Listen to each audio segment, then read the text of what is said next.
sacred sexuality is not pursuing the orgasm. The deeper aspect of Kama Sutra you talked about, then we have Tantra, then we have Vajrayana. We have all these school of thoughts. At one point, what went wrong?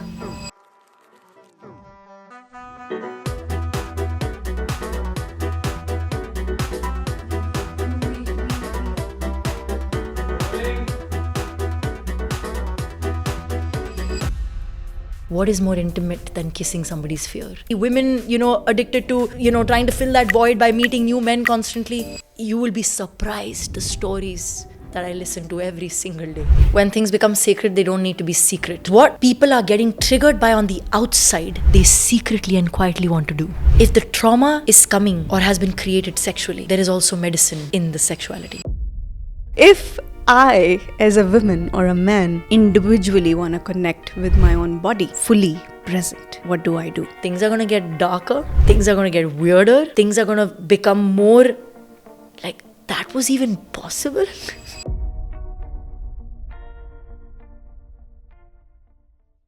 Hi, my name is Natasha Kumar and I welcome you to the first episode of Into the Beyond with Nat.bot. When I started Into the Beyond, when the concept came into the play, it was just rising from my own desire to dive deeper into topics that society often whispers about. And I realized that more often what we whisper about is the ultimate truth in the society. And subconsciously, we're all trying to dive back to that whole center. And this particular topic of sacred sexuality is just another whisper that we have all around. We whisper about this within our families, we whisper about this within our society and in our friend circle. But the scariest bit is we whisper about this within our own head as well. So it's time for that to come into light, and hence I chose this topic to talk about sacred sexuality because it's so needed in the society today. And nobody better than Meher to talk about this topic. Meher is this profound medicine that when you're in her presence, she makes you feel that essence within your own divinity. And I found this medicine of Meher to be truly, truly profound.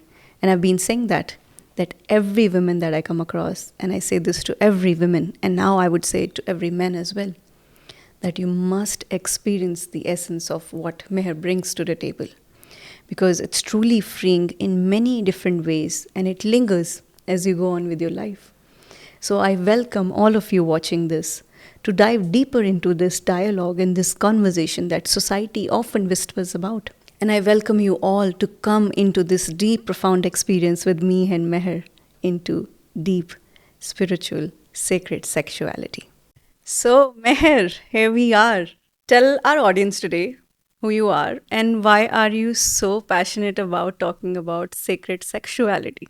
So I see myself now as an embodiment coach. I have spent many, many years of my life dancing professionally and understanding the ways of the body. I think it is a natural progression for me to arrive upon understanding my sexuality and collective sexuality more deeply, because I think it is very much in tune with the ways of the body. And I think that the more deeply we understand and build relationships with our sexuality, I think the more we are able to also grow and evolve spiritually. I get to experience that, and when I say this to everybody, and I say this with full humility and deep, deep love, that Meher is medicine. Right. And it's very rarely to talk about people like that there are some people that are medicine for the world. And we are sitting here with having this conversation because A, I really wanted to have this conversation, but B, I truly felt the deep essence of who you are and what you talk about in the world in one of the trips that we collectively went to. Right. And that whole thing just opened up something in me that that's lingering, right? So, and I have deep desire to know that more deeply, and nobody better than you to talk about that, Meher. So tell me, what is sacred sexuality? I mean, I do understand, like I have a very basic idea of it, right? If we need to kind of dive deeper into this, how does this differentiate from like basic understanding of how the society knows as sex or sexual pleasures or any of it? Like, how does this differentiate? So I think that sacred sexuality is already something that is no, it's not new. Mm. It's old. Yeah.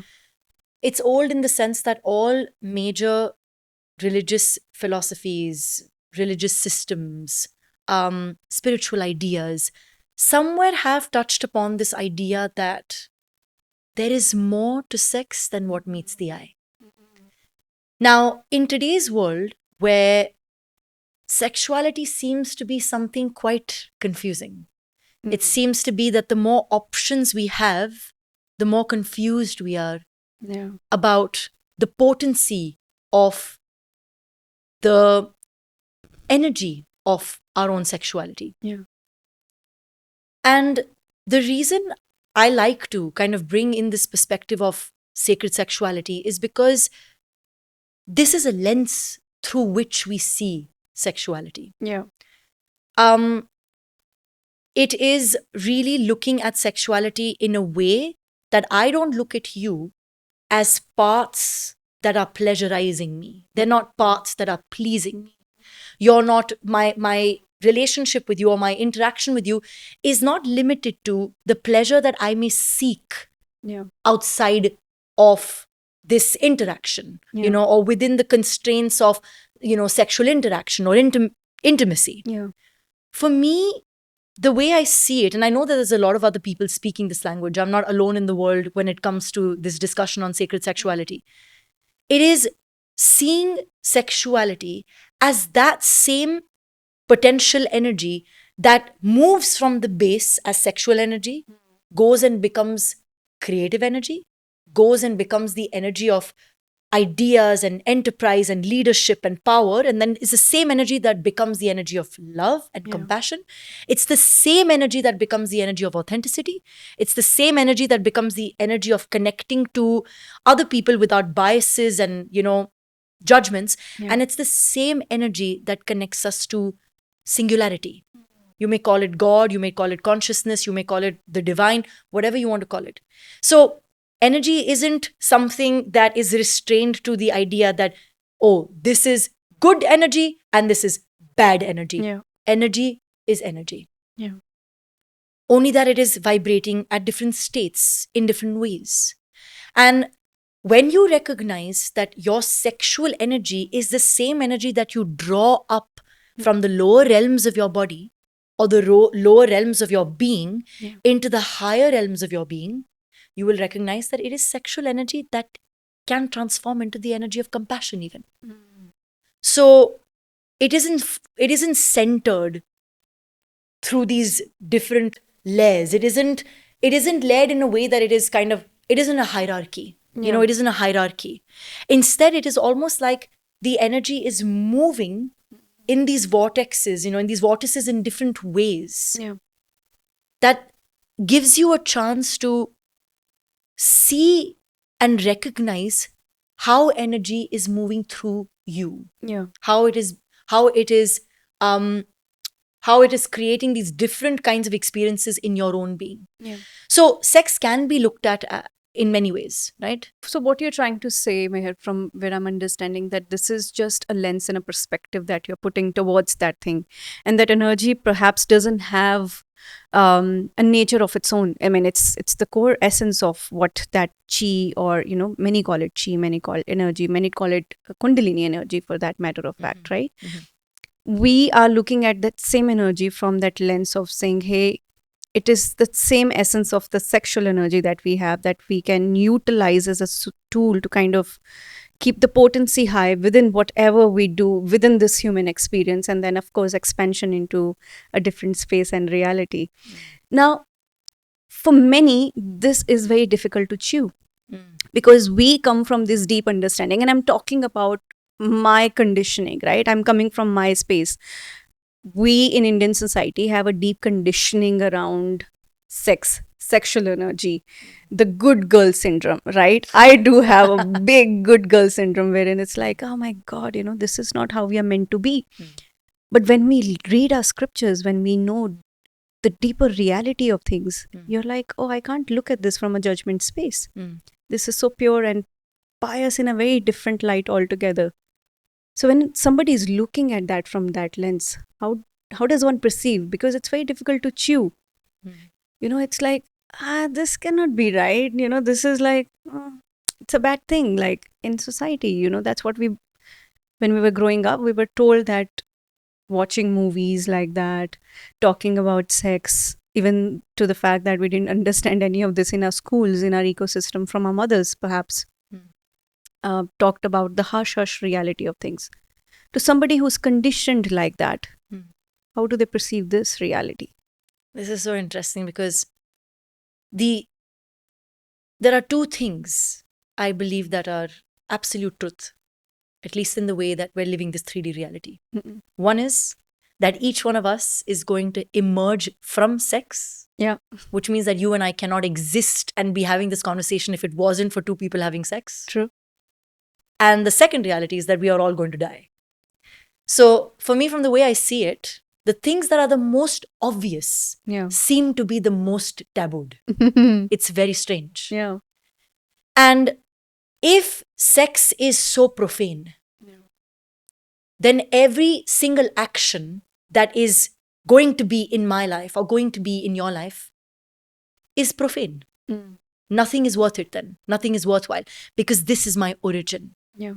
Now, I understand when you say and you talk about this good girl syndrome. I really do understand it. My mother was convent educated. So I was, of course, told to be a certain way. Or you're going to meet one man, you're going to marry him, and you're going to have the rest of your life with this one man. My father, on the other hand, gifted me the Kama Sutra when I was probably 14 years old. Oh, wow. 14, 15 years old. So there is a very different kind of, way that both of them perceived sexuality, perceived being a woman, perceived, pleasure. And I think that a lot of this does boil down to what the belief systems are of our parents. And a lot of what actually gets repressed about sexuality is not what they're saying. It's actually what they're not saying. It's the idea that everything has to be behind a closed door. Mom and dad cannot even show each other intimacy in front of their kids. Because, oh my God, what type of parents are we if we get intimate in front of our children? Even if it's a hug, especially in the Indian culture, even if it's like a long embrace, or if it's looking into each other's eyes, or even if it's a kiss, it's something that is hidden. So it's actually quite the opposite of sacred. It's secret, right? And I think that the minute you start to educate and dialogue, it's more than anything, it's dialogue. It's not too difficult to understand. But the minute you start to dialogue the obvious and start to bring it out of its shadow, you can start to see the real light on it. And the fact is that shadows cannot exist without light. True. Right? So all this shadow that is on sexuality is because sex is pure light. It is sacred. It is pure light. Our origin is from this light. This is why this dialogue is important. Because most people are in the same experience that you are in. And I would say parts of my life have also been shaped by those dialogues and, those opinions. But it is the readiness to go into that darkness of what is the problem with sexuality. It's the readiness to go into that darkness that gives us a chance to bring it into the light. And we need more and more of this for it to be able to come into that light. So what you're sharing is normal. Yes, isn't this the story of every second person? It is. Maybe every person, in the majority actually. You very rightly said, I think when we were kind of getting ready, you said that, when something becomes sacred, it comes out of the whole darkness aspect of it. You said something really profound. Can we remember that? Yeah, I said that when things become sacred, they don't need to be secret. They don't need to be secret. And that's like so profound because it's always been hidden. I was just looking at, I did a regression a while back, and they were like, remember the most beautiful childhood memory that you have. Instead of me having a memory about myself, I just had an image of my parents kissing. And when I remember that, I was like, even as a child, just seeing them kiss each other and being happy in front of us was just so profound. And I never get to witness that after that. I was like, okay, that was the only moment I had where I was like, okay, this is okay. Yes. After that, there was nothing. There was this big shadow around all of this where I had to kind of find my own ways around it and navigate, because I realized that as women, it's your inherent nature, but you're supposed to suppress it all the damn time. And I was like, how do I navigate this whole thing? But the trigger happened when you kind of get into spirituality, and that's where you start looking at this from a very different lens. Yeah. But you know what? I've not been able to, like, I've studied all of this, and there is the deeper aspect of Kama Sutra you talked about. Then we have Tantra, then we have Vajrayana. We have all these school of thoughts. At one point, it was such normalized in a society. What went wrong? What happened? I think, being a student of esoteric studies, one of the things that I would not want to do is to overstep any boundaries when it comes to religious or spiritual philosophy.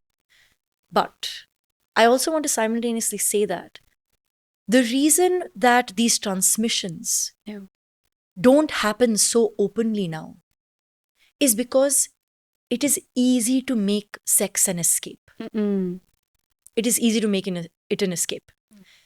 It is probably one of the most pleasurable things in this life. And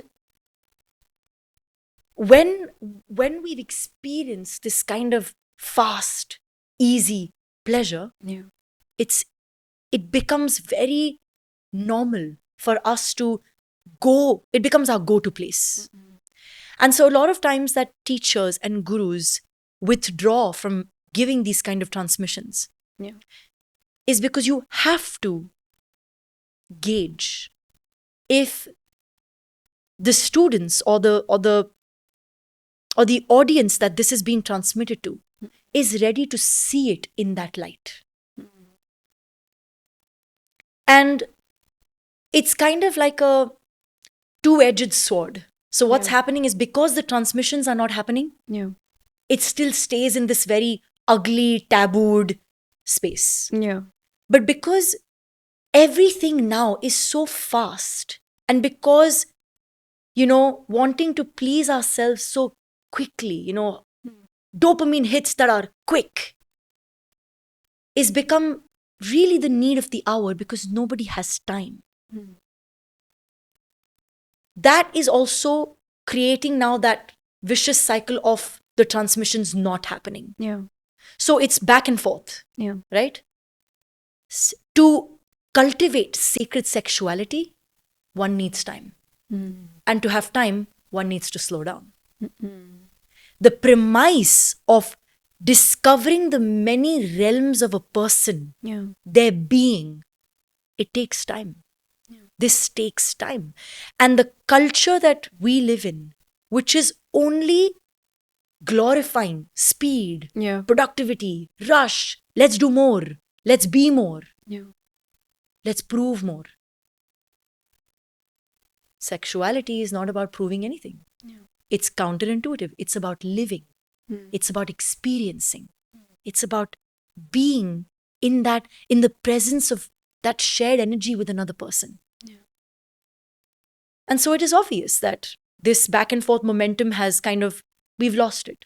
And also because of the fact that naturally the humans are optimized for this increase in consciousness, this magnification of consciousness. Everything that we're doing is to spend our energy on what more can we do, what more can we do, what more can we do.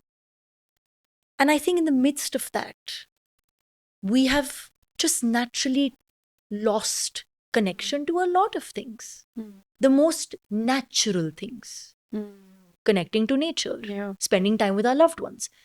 In that process, I think connection to deep spiritual intimacy has become lost. It's like we can draw the same parallel, how like people just go to the mountains for the essence of the nature, but then they would go and they play the music there loud and they would just drink and come back, right? And parallel, we can draw the whole idea of being intimate with somebody. We'll just make it like a quickie, it's like a 10-minute delivery thing that we want, right? So I think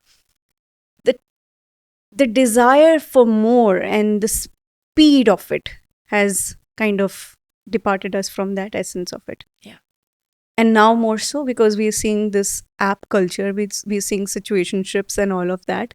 I mean, I think we're falling apart more and more often. How do you see that coming into the play now? Like, and it's very weird. I mean, because I know of many women and men who are out there to explore this space, who want to explore their sensual side of things. But the environment and the ecosystem is not prepped for spaces like these or experiences like these because it's so fast paced. You're just one left swipe or right swipe away from kind of connecting or not connecting. How do you see this coming into the play? It's interesting. I have a very different take on this. I think the more hollow we are going to become, or the more hollow we're becoming, the more aggressively we are going to have to learn to love ourselves. The system is actually forcing us to look at what we're doing and what we're not doing. It's forcing us. We are in a time when you're right, you can just swipe. And if someone swipes back, you know, I don't even know how it works because I've never been on an app. But you know how it is, right? But because it's that quick and that fast, you have access to these options. You have access to these possibilities. But the more access we have, the less consciously we are engaging with it. The less we are introspecting on it. Because it's available, right? Imagine I have to make a painting of a sunset. And the only colors that I have are, blue, black, purple. And I know that I need red. I'm going to try deeply to search for that right kind of red. And I think that it's like that. It's this search for something that isn't there that actually supports me in finding the thing that I want to paint my canvas with. Whereas when I have all these colors, it's almost like, yeah, okay, everything's available all the time. And we hear this often with parenting even, we hear this dialogue that, oh, don't spoil your kids. Let them struggle for something. Let them work for it a little bit, So my take is that the more hollow we will become, the more we will be forced to look for what love means internally. Because it's not going to be available, right? It's going to be dispersed somewhere in the air, can't find it. And then you're going to have to look for it. When you look for it, when you start to look for it deeply, when you ask the right questions, naturally, you will then start to engage with people differently. So I think that we are at a precipice of big change, and I can feel the change coming. Simultaneously, it's not going to take away from that really dark, dense, lonely, uncomfortable energy. It's not going to take away from that. But we must go through that, right?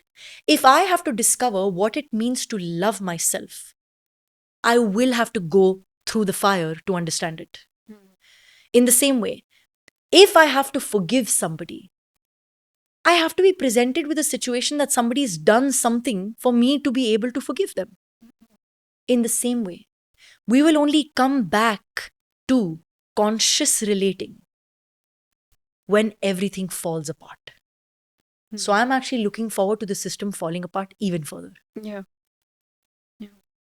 And selfishly, I want to say, we must capitalize on the system falling apart. When I say that, it's to bring back, I wouldn't say bring back, not always, but bring a way that works for us, where we can blossom multidimensionally, where our relationships can blossom, and it is agreeable that our careers can blossom, and it is agreeable that we have time, and it is agreeable that we can love ourselves amidst all of that. So for me, I think it still has to fall apart much more for the true, real change to happen. I mean, we are seeing that radical shift, right? And even in the microcosm of things, we see that only after a breakup you realize your own importance, right? And we see in the microcosm of things, and you're talking about the larger paradigm shift that I don't know if you're going to live to see that or not, but then it's going to happen whether we. I'm not going to say whether we like it or not. We're definitely going to like it because it's for the ultimate good, apparently. Uh, oh my God, Meher. I mean, like, every single time I talk to you, I'm like, okay, that's another way of kind of thinking about this, right? And I remember, and the reason that I'm bringing on my own personal aspect to this whole thing, because I remember being extremely triggered by your presence, you know. Of course, we can joke about it now and all that. Yeah. But I remember, and the reason that I'm bringing this out, because what we are not ready to put out, we will be pushed to put that out. And if we are aware, and if we can become aware of the trigger and the person triggering us, and we can look at it from a zoomed in lens, I think there is something beautiful hiding there. And that's very collectively what you also talked about, that the fact that we are lonelier than ever, the fact that we are, while there are options available, but there are no options available. It's like that similar thing that it is being triggered. We are being triggered into some sort of awakening, like how I was triggered into awakening when right. So I'm going to bring that question first. The reason for my triggering mainly was to see a woman so free in her own body. And I've never seen that. We thought we knew what a free woman would look like. A woman in her own sensual power would look like, but you can just imagine it. But when you experience it, it's something different. So when I came face to face with you, with your medicine, and I was deeply triggered, I was like, okay, this is how you can be. And I just remember just being extremely uneasy within my body, and something was like brewing. I was like, I can't even pinpoint what I'm feeling right now, but I know it's so bloody uncomfortable. I love seeing her blossom and seeing her be, but a part of me is like, fuck, I missed all of this for many, many years. Where did you get this thing from? Like, because I'm so intrigued. What did you do that you were able to kind of come into this reality with your own body, being completely okay with your own self? And I'm asking this question on behalf of all men and women, and anybody who's going to relate to this question. Because in our mind, we are this different personas. We are sexually liberated in our minds, but when it comes to our body and being and embodying that fully, we don't do it. Yeah. How did you break free from that whole thing? Oh, that's a good question. I have something that I've started to notice lately, and because I think a lot of my content that's going up on social media is becoming more and more triggering. Yeah. And I'm also realizing that my numbers on social media are dropping, but my business is increasing. This is so weird. This is a dichotomy, because what people are getting triggered by on the outside, they secretly and quietly want to do. Yeah. So, jitne log follow karna chhod rahe hain, like they don't want to follow me anymore, they're stopping following me. Those many more people are coming to do the work. Yeah. Private, one-on-one clients, groups, sessions, women talking about how they're unhappy in their marriages, men talking about how they've not had, pleasurable sex, people who feel that they're numbed out, people feel like they can't feel feelings, men addicted to pornography, women, addicted to, trying to fill that void by meeting new men constantly. You will be surprised the stories that I listen to every single day. Yeah. But I started to realize that as a woman, and I will go into the whole spectrum of it, I've started to realize that a woman's body is kind of like a weapon of mass hysteria, just by existing. Just the existence of it. Yes. Bas ye nikalungi, khatam. That's it. You just take off something. Yeah. And the place gets hysterical. Yeah. everything gets hysterical.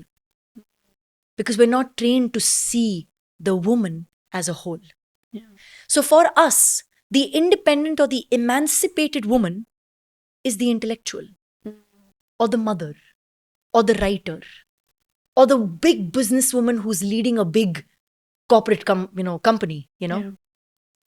But the woman who's living her life and design to the fullest Yeah. is slut-shamed. Now, that is not just, it's not just a problem for women. It's even a problem for the people that are slut-shaming, whether they are on that side of, whether they're men or they're women, Yeah. right? Because when we're doing that, we are stopping ourselves from living sensually. Now, what does it mean to live sensually? To be in this experience of my senses, to be with my senses. Yeah. When someone touches me, how connected am I to this touch? Am I ready to just send this touch away? Or am I really like, okay, more? Yeah. I want to feel it. I want to understand you. I want to understand this touch. Yeah. Are we ready for that? Are we ready to be so vulnerable that we allow somebody to truly touch us? Truly touch us the way they want to touch us, the way we want to be touched. For me, I find that to be the most triggering thing for people. There are so many ideas in the mind that we are not with our senses. Yeah. Do we take the time to really smell our food? Do we take the time to really enjoy somebody's company? Not because it makes us feel good, but because of who they are. Yeah. So we're not living sensually. It's an energy. The sensual energy is a creative energy. It means to be living in relationship to life, loving life, imagining that life is the greatest romance. Yeah. It's living with life like that. Every moment is like that. And like I said, there's no time to do that. For me, the process to arrive here has been pain. Pain has been the greatest pathway to pleasure. Because you cannot sensitize yourself to pleasure if you cannot sensitize yourself to pain. You cannot say, I am going to allow myself to feel pleasure, but horrible things, painful things? No. You can't.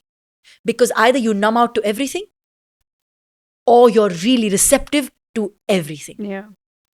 So for me, the transformation has come through, it's funny, it is spiritual.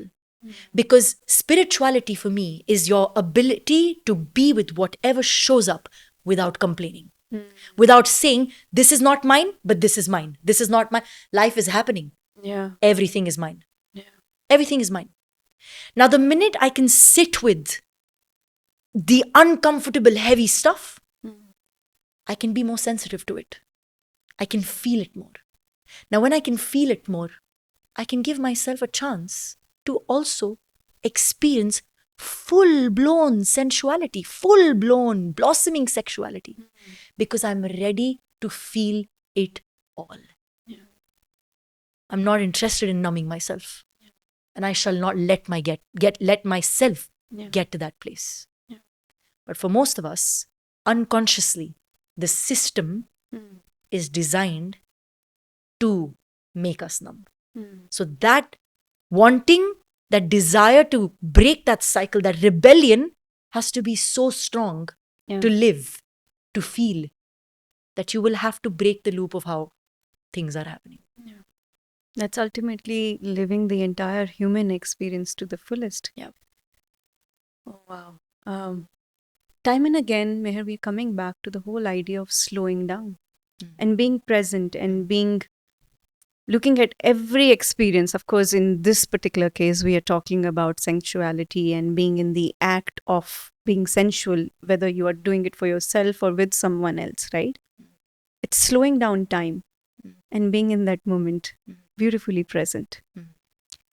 Now, to anybody who's looking at starting on that journey, right, of saying, hey, I want to experience the aspect of that. Where do I start? What do I do? So presence is actually the key to slowing down. Now, the minute I am present here, time has slowed down, no? Yeah. Aren't you and I really here? Yeah. Yeah. So I think that the first step to tapping into this way is to settle down, leave behind the 100 things, and be present for just that. Is to recognize that I want to give this moment my all because this is the only moment I have right now. And so I think that the minute we say that we're offering our presence to something, we're putting everything else aside. But you see, we do this for work. Yeah. We do this for, our careers. We do this for other important things. But it isn't taken as seriously for intimacy. Intimacy usually seems to be this thing that happens between things. Two important things. In the middle of that is intimacy. But if this became as important, then you'd give your presence to it. You'd pause for it. You'd, in a way, I don't want to make it sound like this, but you'd schedule it into your life and say that, hey, this is going to be time for intimacy. Everything else is going to be off. That is the starting point. And everything else from there moves organically. We're not going to arrive at sacred sexuality immediately. Yeah, not putting this in your calendar, like just not like being very clear like that, but yes, being completely honest and present and doing this for yourself and with your partner. Yeah. So tell me, Meher, help me understand. I believe the whole idea of sacred sexuality, our relationship with our own bodies and the environment around, it definitely looks very different for men and women, right? It's a very different experience because when a woman wakens up, she becomes into this wild woman, right? And when a man wakes up, he becomes this, I think I like to put a gentle, nice, teddy bear kind of a person, right? How does this look differently for men and women? I think one of the greatest factors that probably distinguishes sacred sexuality from mainstream sex in the way that it is being sold as a commodity is that sacred sexuality is not pursuing the orgasm. It's not the pursuit of the peak. It's not the pursuit of the peak. Whereas I think in our day-to-day, sex almost kind of irreplaceably goes with equal to ejaculation or orgasm. When a woman starts to arrive in her own power and starts to recognize the impact of her sexual energy, because she's connected anyway to the void, right? The womb is like a void. And because she's connected to that void, she's connected to possibility. She's connected to the fact that something can be amplified inside her body. This is why the process or even the experience of a woman's orgasm is very different than the experience of a man's orgasm. Because her body is designed for amplification and amplification and amplification if she recognizes her power. For men, it's different. For men, they tend to lose energy. It leaves their system if they keep ejaculating. Because that's the way that their bodies are designed. But now, men believe that they can only experience an orgasm in that way. Whereas the pursuit, it's not even a pursuit, it's a being. The being of sacred sexuality is about understanding that two people are here to have a journey versus focusing so much on where that journey is going to end. For example, I'll give you real life examples. Say in the times that I've had sex or been intimate with somebody, I would often stop midway to say, is this all you've got? But not in a physical way. Like, is this the deepest that you can connect to a human being? Is that all there is? Is this all you want to show me? Is this all that you are? That's it. And I think Sacred sexuality is an invitation to go beyond that's it. Where you're there, numbed out in a process because you need to gratify something for like 3 seconds. Find gratification for those 3 seconds. But you ask the questions. You ask the questions. Because it is a discovery that when two people do meet each other in union, they can touch the superconscious. They can. It is a path. And so that question for a man, for example, can be very triggering because immediately that question will be, is it not good enough? Aren't you liking it? Yeah, but it's not so simple. It's not about liking it. It's about the experience.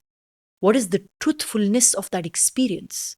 What is the potential and the exchange in that experience? And so because for men, everything is so performative.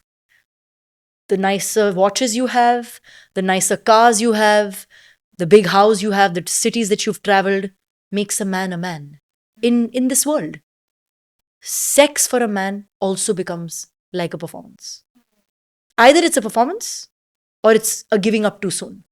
Either way, it's the same thing. For a woman, it almost always stays like something unfulfilled. It almost stays like, but I didn't ever experience that connection. I never experienced that depth. So it's very different the way the man and the woman perceive it and the way that their bodies are designed for the experience also. But when both of them are wise enough to stop chasing the end product and to truly want to curiously navigate each other's being, who says that in a sexual experience, strong emotion can't emerge? Who says that in a sexual experience, somebody can't break out into a loud anger? All of this can happen. Somebody can really break down. Somebody can have a reliving of old trauma. Sex is such pure energy that anything can happen. But because we are so scared of being ourselves, we have a very unidimensional experience. It stays very flat. But the minute I'm authentic to who I am and you are authentic to who you are, and I let you be who you are and you let me be who I am, now we can start to have a real experience. So this is, for me, really the authenticity of it all and how we're coming into it, consciously.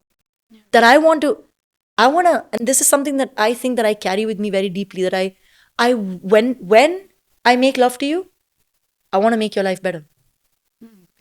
When you make love to me, I want you to make my life better. We can through, if our actions, day-to-day actions, like, how are you? Are you okay? Have you eaten? If these actions are all towards caring for a person or showing our care to a person, then sexual intimacy is also a way for us to make somebody's life better. But we're not thinking like that. We're not thinking like that. That's the deepest, for the lack of better words, I think respect and love we can offer is the gift of our presence in that moment with somebody, right?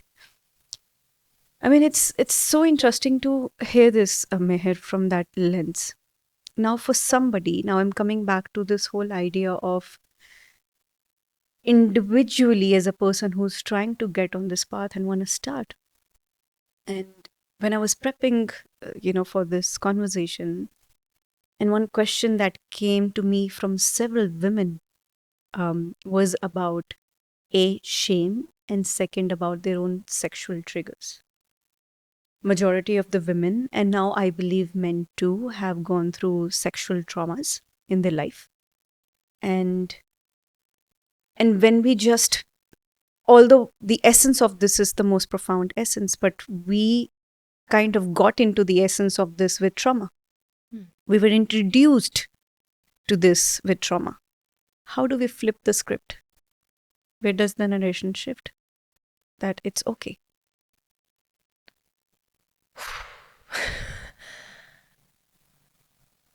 I think that women have to stop shunning men and men have to stop shunning women.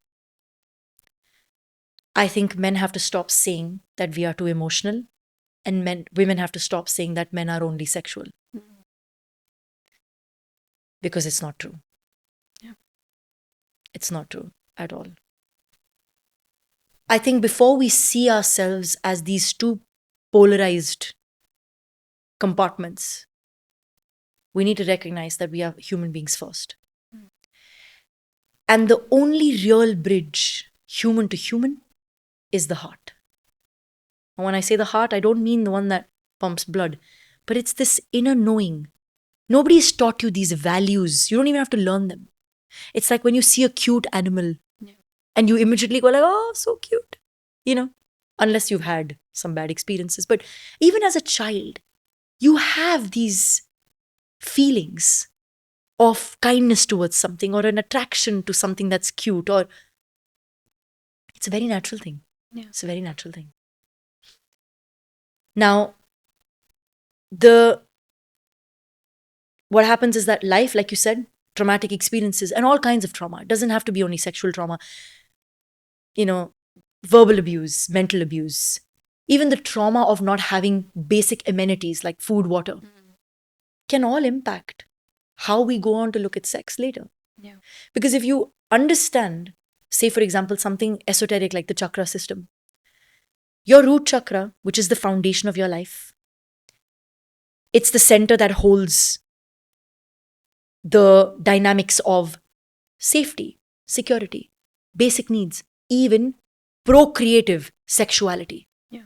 Now, if someone's always living in survival mode, mere paas hai nahi, I don't have enough. Like I need money, I need food, I need a house. If you're always living in survival, you think you're going to be able to even think about something like sacred sexuality? No way. No way.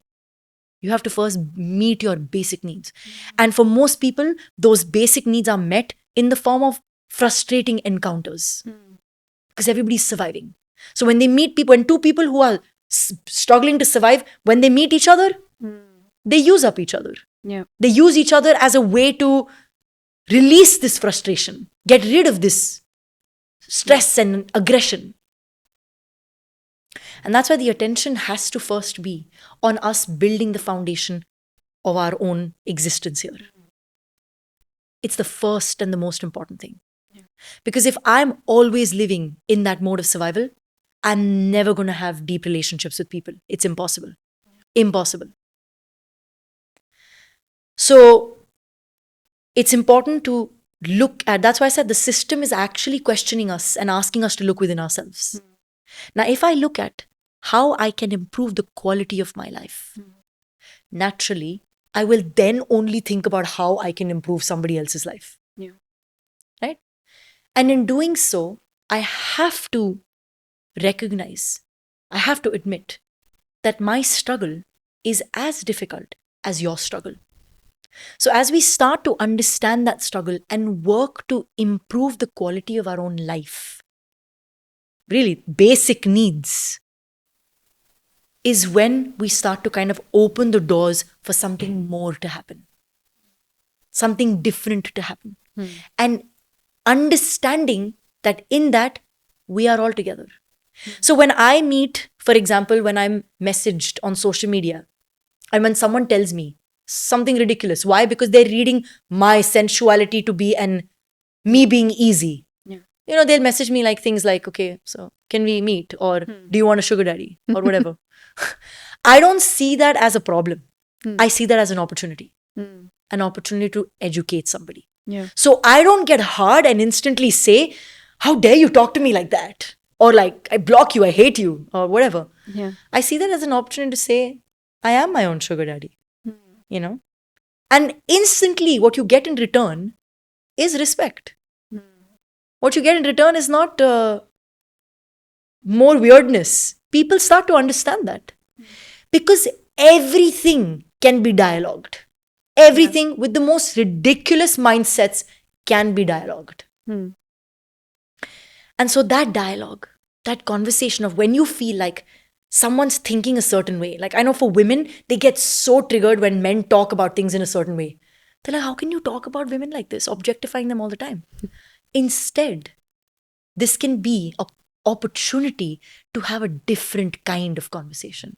Hey, so why do you do this exactly? What is it about this that interests you? Curiosity.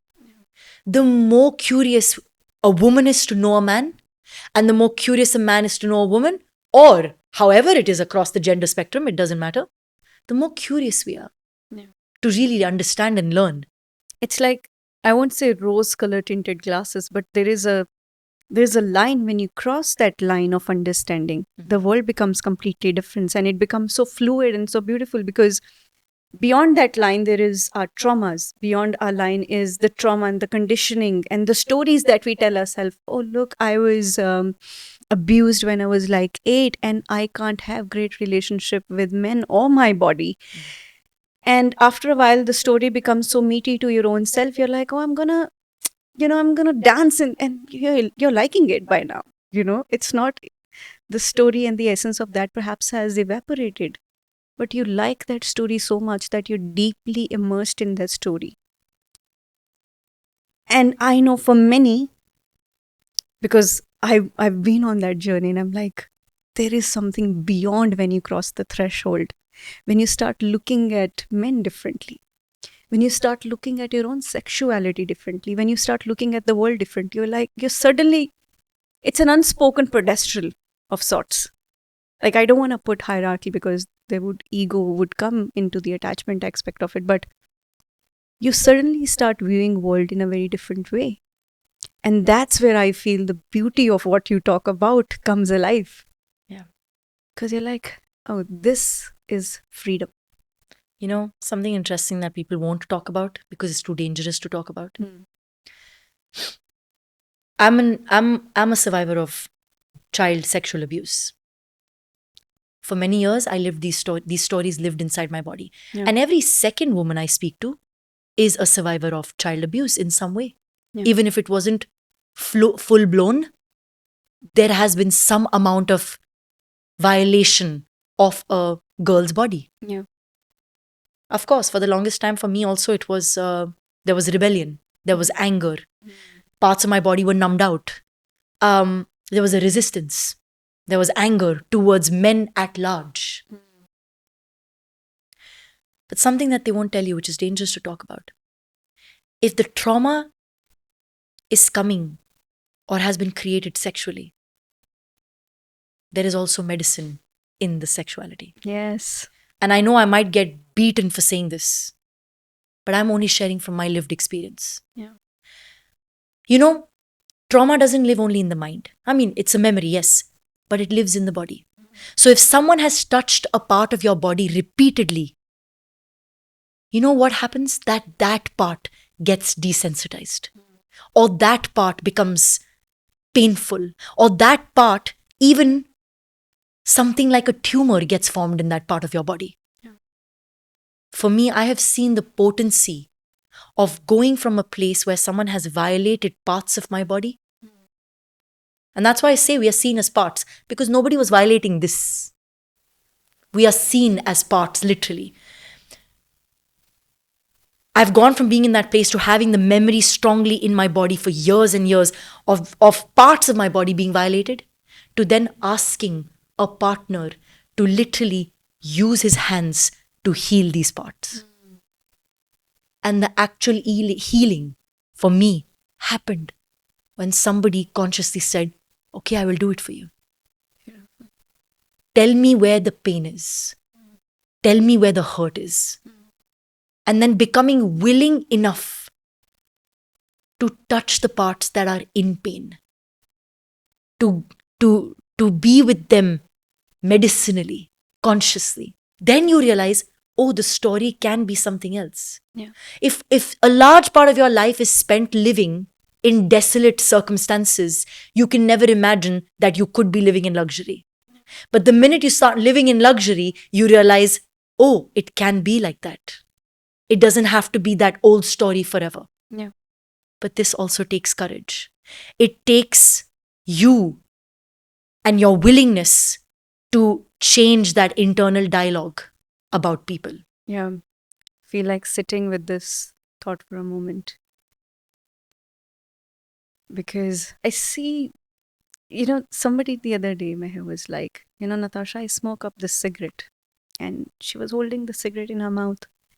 She's like, every single time I put the cigarette here, I blame the cigarette. But it's not the cigarette to be blamed. It's the act of me. It's the desire of me. It's the act of me making my choices to say, I'm going to spend more money here in this habit versus something else. Right? Similarly, it's like the essence of that potent sexual energy is alive, and we've made this hoo-ha around it. The society has made a hoo-ha for sure. The religions have made the hoo-ha. We in our own head have made that hoo-ha around it. But when you kind of start, it's like clearing out that thing, and then you get to that essence. It's like we seek that in, I'm going to say it, we seek that in temples. Yeah. But the temple was always somewhere else. It's like coming back to that essence and touching those aspects of you that were violated once. Yeah. And for any man and a woman to be able to experience that, I think they've got it. What awareness, what realizations. That is it. Yeah. That is the sacred in the sexuality. That is the whole sacred aspect of it. That's it. When I'm with your body, when I'm with your mind, when I'm with your heart, I'm with a reflection of the divine. Yeah. And I'm not saying this to divinize something, to destigmatize it. But you see how it brings emotion alive into you right now? It's because this is who we are. Yeah. This is what we want. We don't want to be used. And we don't want to use other people. Yeah. We don't want people to be trash cans for our sexuality. Neither do we want to be trash cans for somebody else's sexual desires and fantasies and repressions. No. Yeah. Even if there are fantasies and even if there are desires, we want to be treated with respect. We want to be treated with dignity. Yeah. And that's the bit that seems to have gotten, I wouldn't say lost, but murky. It's murky. It's kind of unclear. And so it's so true when two people become medicinal for each other. Also, we have to take away time as a constraint for this to happen. Yeah. A lot of people think that, to have this depth with somebody would mean a forever. No. A doctor treats you when you're sick, but a doctor is not in your life forever. You're not married to the doctor. You're not married to a doctor. You don't have to carry that doctor with you forever, but you will always respect and value what the doctor did for you. Yeah. Cured you, healed you. In the same way, why can we not become somebody's healing? Yeah. Even for 2 days. And also, if we are in this age and time where we are swiping to meet somebody for one night, can I not be your medicine for one night? Can you not be my medicine for one night? We try to hide behind this idea of, I want a fully healed person. I don't want a project. I don't want you to be my project and I don't want to be your project. But we are all in process. Nobody's perfect. It's never going to happen. Yeah. So if it's never going to happen, can I bring my authenticity and say, listen, I'm a fuck up. So are you. So let's just be real. Let's be real. Can we be real? Yeah. Even if it's for one night? Yeah. Can you treat me with respect, even if it's for one night? Can you love me and care for my body and my desires, even if it's for one night? Yeah. It's the quality of how we meet people. Yeah. That's how we flip the script, because everybody's like, I am looking for this age-old love in this idea of Tinders and Bumbles and whatnot, but then it's not, the times will evolve. Who knows this is for a better good? Who knows? The short terms are for the better good, because marriage as a concept is anyways dying, right? Right. Who knows this concept is for the better good of humanity? It's revolutionizing love. Perhaps. Yeah, who knows? Yeah. And the only ingredient that we can bring to that whole thing is respect and presence. Yes. And that is it. This is the greatest gift in the moment. Yeah. If everything else is unclear, we don't know how it's going to be. We don't know how relationships are defined anymore. Yeah. They say that 50% marriages end up in divorce. And they say they don't even know how many of those marriages are actually happy marriages. You know, so much is changing on the gender spectrum, on the Yeah. relating spectrum. Then the only thing we can actually bring to have quality relationships is presence, is slowing down, is respect, is caring. Or hai kya? What else is there? Nothing is there. There's nothing else. So we are evolving, right? The evolution is happening. And I think by now, most of us have accepted that long-term things are a dying thing. And then if your essence is the most purest, वो कहते हैं ना एक पल भी काफी है, you know. Now we're moving towards this weird dichotomy where I'm seeing this AI generic lovers, pornography in a very different light altogether, right? We are walking towards, many call a dystopian sexual future. But the more that's arising, right? The more I feel there is a need for the sacred to come into the play. How is that coming into the play in the times like these? Maybe 5 years, 10 years, 20 years down the line. You know, people might be love making to an AI. I don't know, like an AI embedded robot. I don't know. So I think with the AI bit, that's already happening. Like I think that I've seen these projectors with women eating meals with somebody on like an AI husband. Yeah. I've seen all this stuff. But beyond that, I've also seen a lot of other types of interesting things happen. When I was younger, when AI was kind of like, developing, I used to imagine maybe one day there will come a time where AI will develop so far that people will be able to wear a pair of glasses and just have sex with anybody. And it seems that this is actually what's It's happening. already happening. It's a real thing. And I used to imagine this a few years back. Yeah. Nowadays, you can in Japan hire a professional cuddler or a boyfriend or a father for a day. This is simultaneously evolving. Now, let's look at Japan as a culture. Yeah. Everything there is is designed to be made very accessible, very easy. The interface of everything makes life easy. So now what's happening is because in every aspect of life, technological advancements or the way that they live their life, the discipline, everything that's happening there is naturally making everything so structured, so point to point, But now in the midst of all of that, what are we losing on? What we're losing on is the organic essence of things. The possibility of something going wrong. Now, the possibility of something going wrong is exactly what keeps us evolving. Yeah. If you think about it. Yeah. That something can go wrong. That it's not perfect. Now, when it goes wrong, I can learn from it and I can evolve. But when there aren't enough systems for me to make mistakes, when everything's in order, I'm going to feel like, without knowing, I'm going to feel like the organic essence of things is missing. And so now to feel into that sense of authenticity, that organic essence or whatever it is, I am now going to get myself somebody that I can spend time with where I can feel into that again, where I can feel into that essence again. Because now when a person's sitting with me and I hire someone and you can sit, watch movies and I can cry and they can just wipe your tears. You can hire somebody to wipe your tears. There can be room for something going wrong. There can be room for something organic. There can be room for them to say something to me that's not in place. Whereas when it's fed into a system, it's almost always going to try to speak the language that is precise. Yeah. That it believes I want to hear. But I'll be very honest with you.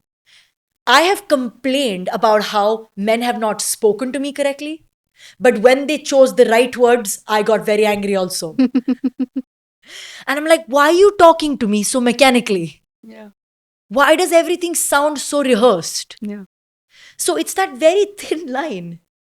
It's that very thin line that we can only understand because we're made of this decaying matter. Yeah. Because this is going to it's a perishable item. And because it's perishable, it's changing. Right? And so it's the fact that it is not stuck in time that makes it such a sensitive vessel. And so, yeah, all of this is going to happen. And it is surely going to happen. We are going to seek for joy and intimacy in technology, which we already are. You don't have to be with a bot that you can have sex with to be understanding that you are getting your hits from technology. You're still getting your hits from technology. Even when you're like scrolling, you're getting your hits from technology. Whatever it is, you're getting your hits from technology. It's happening. But in the midst of that, there's also going to be that whole idea that something doesn't fit. Something's not right. And I'm nobody to speak about how it's going to evolve. All I know is that, like I said, it is going to make it stranger and stranger and stranger. And there is going to be that realm that is going to evolve, and it's going to happen for sure. Things are going to get darker. Things are going to get weirder. Things are going to become more like, that was even possible? But in the midst of that sense of not belonging, or that sense of feeling like there's a piece missing, is going to continue. Now you make a choice. You either understand what that piece is, or you evolve to become somebody else. The choice is going to be yours. That's when they say, we can't just. The whole aspect of sacred sexuality, it is not just the sex aspect of it. It is the evolutionary understanding aspect of it and being okay with it. Like, we could have easily been sitting here and being talking about, oh, AI is not going to be good because we're going to lose out our own essence of within our own bodies and all that. But the fact that you're okay with it, that's the evolution. The fact that you're okay with it. We might have AI sacred sexuality someday. Who knows? And Meher is going to teach that. And we all will be signed up. No, I think it's the bots that will be teaching us. Oh my Who God. knows? Who knows? Who knows that we will we might lose our way with love and intimacy so far that we'll have the bots reminding us what love is about. Perhaps. Who knows? Perhaps. Let's see. The fact that you're okay with it, the fact that this path makes you okay with it, it's, if at all there is an outcome of getting onto this path, this is it. That I'm okay with it. So be it. Me wanting or not wanting is not going to change anything. Exactly. All I can impact is the way that I see human life. Yeah. My human experience. That's the only way I believe that I can impact things. Yeah. Until we are here, in the form and shape that we are here in, we are going to be asking these questions.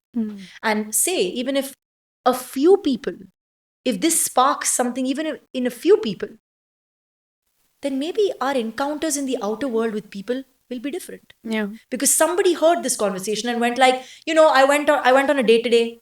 I cared about her. Or I cared about him. Maybe that changes something. Yeah. We can only hope. So now, Meher, let's come to a little bit of, I like to call it the juicy part of it, right? And why the juicy part? Because, again, I keep going back to the time I had the opportunity to spend that time with you and learn from you, right? I remember one session that we did wherein you were like, guys, I'm going to put on some music and you have your sisters in front of you and you let yourself loose. I was like, what does she mean by let yourself loose? I was like, oh my God. And then you enacted your expression in front of us. And all of us girls in that room were like in awe. And we were like, dude, this is how you can express. And I remember that that was so juicy for me. And I was like, and it was not, I think for many of us, it was the first time when we didn't judge ourselves through that lens, and I was like, what if we could feel like that? What if every man and woman could feel like that within their body without any judgment and apprehension towards the way it wants to be expressed, the way you want to express it? So let's get on to some actionables, right? If I, as a woman or a man, individually want to connect with my own body, fully present, what do I do? Are there any rituals or tools that I can get onto to be in touch with that divine essence, which is my sacred sexuality? I already have a lot of visuals and feelings right now. One of the cues to understand if you're really tapping into sensuality is when you see something, it evokes an emotion. Versus what this commodity objectification style sexuality that's being shown to us on television, when women dress in like these gorgeous clothes and like they're perfect for the male gaze, and but when you watch it, it doesn't move you. Yeah. It is merely lust. It doesn't move you. So one of the greatest signs to tap into your own sacred sexuality, you will know, is when it moves something inside you. Yeah. When it's not just blood flow to your genitals. Yeah. When it actually shifts something and makes you feel like you're touching life more closely. You know that feeling when you're going to kiss somebody for the first time and it's like, it's like buzzing, like, it's going to happen. But those are the moments life lives in. Yeah. You feel so much, you feel so many things. But the way that sexuality, sensuality is sold on television today, in the form of dance, music, modeling, whatever we see, fashion, it doesn't do anything to the inside. It's just an external representation. There's nothing sensual about it. Yeah. So when you know that cue, when you tap into that cue, just first this has to tap into your head. It really goes, it trickles into your head and you're like, okay, what are these moments for me? What are these moments? Yeah. Where it is not merely the desire to fornicate, but it's something that changes something inside. Yeah. Curiosity, a fire, a flame, a water, something changes. For me, being in the body is one way of doing that. Now, whatever that means, if that means coming into your body by dancing, coming into your body by singing, by playing, being more playful. But one of the things that I like to give as an example is, say, for example, you and I are in an intimate experience. And I ask you, what is the one thing that you're scared of? And you tell me. Tell me, what is the one thing that you're scared of? Being seen. Now, when you tap into your body, where do you feel that fear? Where do you sense that fear in your body? I sense it here. Okay, now imagine I kiss this part of your body, right? What is more intimate than kissing somebody's fear, right? You see, that is what intimacy is built on. So simple questions that allow your partner to come into the body. Yeah. And now you know that they're scared, that fear lives in the center of their body. Just putting my hand on that part of their body is a chance to show them what real intimacy is about. Yeah. Because I'm not afraid of you being scared. I can hold your fear. I can be here with you. And so dialogue is a great way to do that. I saw that juicy breath. So the minute, हम हिंदी में बोलते हैं ना ये चीजें कि मैं तेरे दर्द को चूम लूं, कहते हैं ना हम ये. The old lyrics, yeah. This is poetry. Yeah. But this is the essence of human life, because I can kiss your pain, And the simplest ways are to start to really connect with our breath, for example, where we just sit down, we settle down, And we start to build a relationship that there are two. There's me and there's my breath. Now, how do I share intimacy just with my breath? The breath in me together. This dance of life.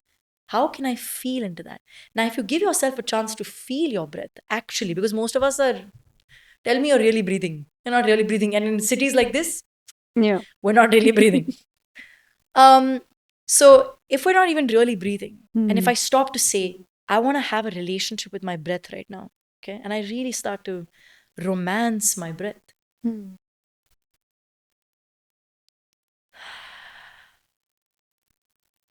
that's intimacy right there.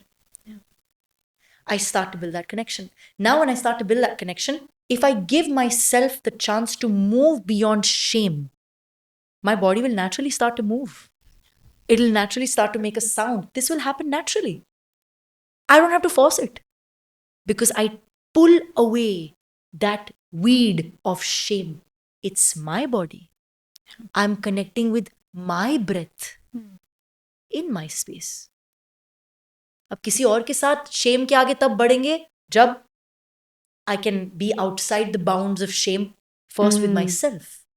This is why we're all meeting people and having sex, but it's all shameful. It still feels like shame. Yeah. It doesn't feel like we really lived it. It's over. You know? So that's why intimacy is required to also break those layers of shame. So when we start to like really connect with our breath, naturally we'll start to feel like, oh, energy is moving. Now, when it's moving, it's not going to just be like stuck. This idea of just sitting closed and only breathing, where is the breath going? Only nose to throat to ribcage and belly and out. Why is it not going to my feet? Why is it not going to my hands? So the more in-body experiences I have, the more I'll be able to send shame out. Because if for so long shame has been in my body, for so long, I'm going to have to move the body and alchemize the shame for it to get outside of my body. And so breath is a great way. So when you sit beside someone and you deeply look into their eyes and you both breathe together, just breathe together. This is ecstasy right here. I don't need to put anything inside. You don't need to take anything inside. This is ecstasy right here. If I allow it. But we are so vulnerable. We cannot even look deeply into the eyes of other people. We can't. I've had so many complaints in my life where I would ask men, are you making love to me or is there somebody here? You know? Yeah. We cannot even do that. So the minute we look at each other deeply, without any fear of being seen, then we can love each other. Right? See, that's the medicine of Meher, as I say. You know, now everybody's getting the medicine of Meher. I've been vocalizing that since I'm. You're so right. Don't you want to be loved? I mean, Doesn't everybody want to be fucking loved? yeah, No? yeah. But we don't say it. We don't say it. We don't say it. We don't We say it. pretend like jitna hai wo theek hai, chal raha hai jo bhi hai. Haan. That brings me to this next question. I know many are going to be watching this, and whoever is watching is in a long-term, duty-driven relationship where the act of making love becomes a duty or procreation. How does one spice things up and say, "Hey, let's meet somewhere else, let's meet each other at a different frequency." And how do we prep to get to that frequency, and how do we meet at that frequency? Beyond the duties and the children and all of that. I hear you. It's a difficult one, huh? You see, procreative is natural, right? But there's nothing about our life that's natural in. We wake up late. We don't sleep through the night. We work the whole day. We don't eat at sunset. There's nothing natural now. AI is not natural, right? The word is literally artificial intelligence. Already. It is. It is art already, right? Because we know it's not natural. Yeah. सोचो तो वो नाम भी हमें बता रहा है कि ये कुछ हम कर रहे हैं ऐसा where it's not natural. Yeah. It's artificial. Yeah. Now, because we're living already in a time where everything is so unnatural, we have to move away from that procreative paradigm. Because that procreative paradigm, a lot of people will use the naturalness of that procreative paradigm. This is what it's for. It's to make children. You know? They'll use that to kind of keep you trapped there. Yeah. But how come that should say natural, but everything else is artificial? Right? It's confusing.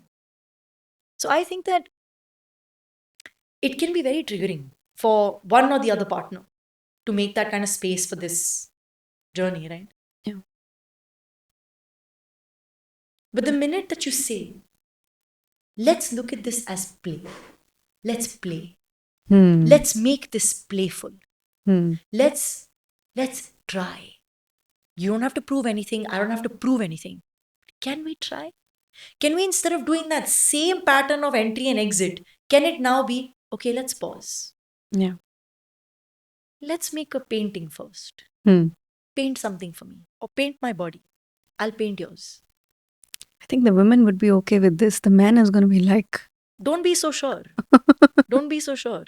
Sometimes men are really ready for these explorations. But you see, more often than not, the initiator has to be the woman. Because this desire for more lives inside her body more than his. more than his. His desire is for power. Her desire is for connection. It's for greater experience. But that doesn't mean that when he experiences it, he doesn't realize, shit. Yeah. Because I can experience more here, I can experience more everywhere. Yeah. But the initiatress is mostly the woman. Because she knows that there is more. It's available to her. Yeah. That information, that wisdom is available to her. So the thing is, oftentimes what happens is women will ask, men will reject and create this boundary. This woman has to be so strong that she can break the boundary lovingly. Yeah. Because men don't do very well with the aggression. Yeah. They don't do very well with resistance. You can't hit them. Because if you hit them, they get this, the rock becomes harder. Right? But if you penetrate them with love, then things can change. Then men are ready. Yeah. I've seen this happen so many times in my life. You know. And I've also seen men who eventually go onto the path of sacred sexuality, they never go back. They never go back. They drop pornography, they change their life, they never go back. Because now they've touched something much greater. Give us some examples of transformations that you've seen in men and women who've embraced the path and embraced this aspect of their own being. Because right now what we're talking about, that this is much more beyond that one aspect. It is so deep and it's so profound. And as we were talking about it, we're like, not many will get it, but some will get it. So give us examples of some stories that you can share. I think that when someone is on the sacred path, firstly what drops is insecurities. That's the first thing that will happen. Tu mera hai, tu meri hai. You are mine, I'm yours. You know? And you know the funny thing? For most men, you are mine happens when they're in the act of sex. You are mine. Because that feeling is so strong. Yeah. And that experience is so strong that they're like, this is mine. But the first thing that will drop on the sacred path is this insecurity. Yeah. That someone needs to belong to you. Nobody belongs to you. Yeah. On the other hand, both these men and women will now become more giving. Naturally. Because they've experienced something higher. So now they're not here to say, please me. Yeah. Now they'll be like, let me give you. Let me offer you. It's so different. Yeah. And that offering doesn't feel like, I want to give you pleasure because I want to prove how good I am. Now it becomes more like, I want to serve you. service. This is me offering you my devotion, my time, my presence. And both men and women will start to have that for each other. So the way that they meet and interact with people in the world changes. Now we're not looking at it from the lens like, meet someone new, exciting, let's take them to bed. Yeah. Because everybody's looking at the world like that. You meet someone exciting, what's the next thing? Obviously. But you now see them as, I want to know that person. Yeah. I want to know their story. I want to know their struggle. You'll see a genuine curiosity in that person's language. Yeah. Genuinely. Curiosity is the language of wanting to know more. Sacred sexuality is the language of wanting to experience more. So if someone's curious, you know. You know. But if they don't care, they don't care. They're still stuck at a very basic level. To wanting to experience more and know more is one interesting sign. But I feel that it can be faked many times, I don't think that genuine curiosity can be faked because those questions are not going to be about how was your day. Those questions are not going to be about your work. Those questions are going to be, for a lack of a better word, penetrative. So you will feel penetrated before sex. And you say this word, stay penetrable. What do you mean by that? What do you mean when you say that? See, the principle of being able to penetrate something means that there is elasticity, space, receptivity, fluidity to be able to enter something. Yeah. Right? Your thoughts are penetrating my mind all the time, which means that there is this mushiness, there is a space for this to happen. Yeah. The reason I say stay penetrable is because life is always giving us chances to feel more deeply connected. But because we are putting so many walls and masks all the time, things go by. I don't feel them. I don't see them. I don't experience them. Why? Because I'm too busy protecting myself. Now, an example that I like to give is, imagine that you have a very beautiful house, okay? And people keep coming to click pictures of your house and like always, it's very irritating. Now, what you did is you created a wall, okay? But now they're like, oh, but the house is so beautiful. I'm going to tap over the wall and I'm going to come to see the house. But you're still irritated and it doesn't stop the people from coming in. Now you make a second wall and a third wall and a fourth wall till you build a wall that nobody can climb. What happens in the end? You're in the center and there's no interaction with anybody. You are inside the walls.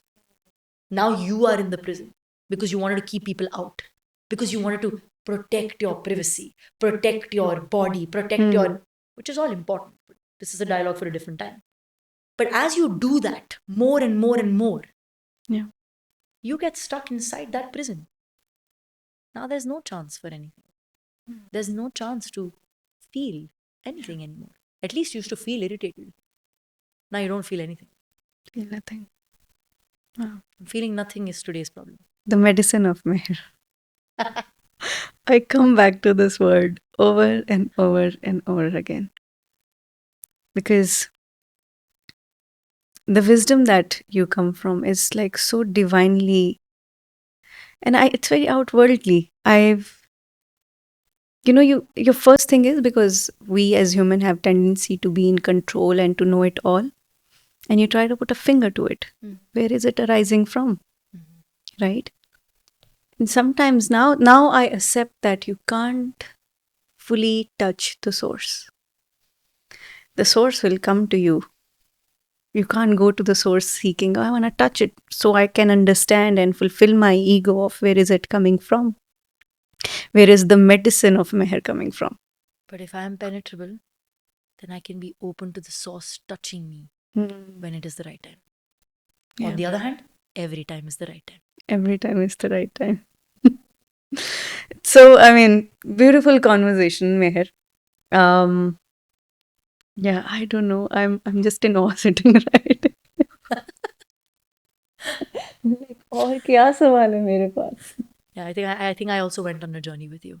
Yeah, I went on a journey with you. It's been a journey, no? And you know how I know this is real? Hmm. And this is for all of us to gauge, Yeah. How I know this is real is because when I speak these things, I can feel my body expanding. I don't feel it contracting. Yeah. I don't feel it getting tense. I don't feel my throat getting caught. I don't feel nervousness. I don't feel butterflies in my tummy. I feel expansive. I feel calm. I feel like there is pleasure available right now. That's how I know that it's real. It's not something I'm making up mentally. Yeah. And that's why I think that all of us need to come back to make that connection with our bodies, to ask it, kya ye sach hai? Do I want this? Does this feel good? Because we've lost that connection with our bodies. And it's always there. It's always there, waiting for always us there. to come back to that center and say, hey, feel me for once. Yeah. Experience me for once. Yeah. Because we are seeking that experience elsewhere than here. Yeah. But can I come back to this? Can I come back to the center and experience it fully? Totally. And this obsession with sex also is actually an obsession with creation, right? Creation and it's always power. going back to that thing that we came from. Think about it. Yeah. It's the act. Yeah, go on. Yes. We come out of that act. Yes. And we are obsessed with that thing. Yeah. Because we always want to go back to the thing we came from. Yes. So it's the obsession with singularity. One. It's deeply psychological to think about it, that, it's the subconscious aspect of us all trying to tame it, trying to talk about it, trying to overly do it, trying to not do it. It's coming from that shadow because Absolutely. jana to wahi And hai. it's also what we did with God, right? Yeah. Same thing. Yeah. We try to fit God into some, ये हाथ हैं, ये कपड़े पहनते हैं, ये भाषा बोलते हैं, ये करते हैं. We try to fit them. We try to fit God into our own ideas. Yeah. Same way. Same way. We went through all of this journey, this dark hole, to reach where? To reach where? Did we respect our bodies? Did we respect other people's bodies? Did we nurture them and care for them? To arrive where? For what? All this shame and guilt, for what? What does it do?